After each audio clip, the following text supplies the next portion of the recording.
संजीवनी बूटी की खोज पृष्ठभूमि रामायण के युद्ध काल में, जब राम की वानर सेना लंका के रावण से संघर्ष कर रही थी, लक्ष्मण को इंद्रजीत ने एक शक्तिशाली बाण से घायल कर दिया।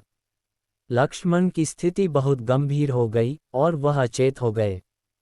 हनुमान जी का संकल्प चिंता। लक्ष्मण की हालत देखकर भगवान राम और उनके सहयोगी बहुत चिंतित हो गए।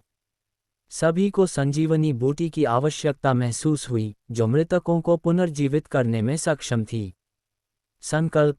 हनुमान जी ने संजीवनी बूटी की खोज करने का निर्णय लिया, क्योंकि वह पूरी तरह से निश्चिंत थे कि संजीवनी ही लक्ष्मण को जीवनदान दे सकती है।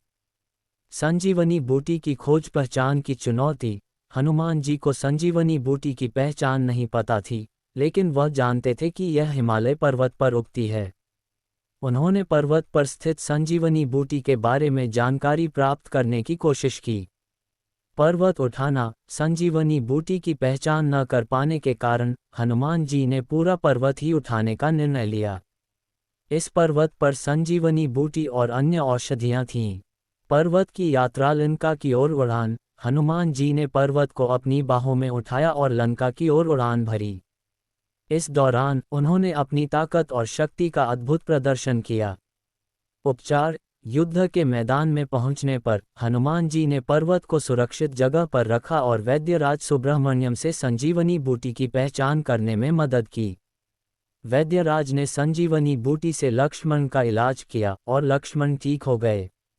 निष्कर्ष। लक्ष्मण का स्वास्थ्य। संजीवनी बूटी के उपचार से लक्ष्मण पूरी तरह स्वस्थ हो गए। हनुमान जी की इस निस्वार्थ भक्ति और बलिदान ने राम और लक्ष्मण को युद्ध में शक्ति प्रदान की। हनुमान जी की महिमा। हनुमान जी की संजीवनी बूटी की खोज की यह कहानी उनकी अपार शक्ति, समर्पण और भक्ति को दर्शाती है।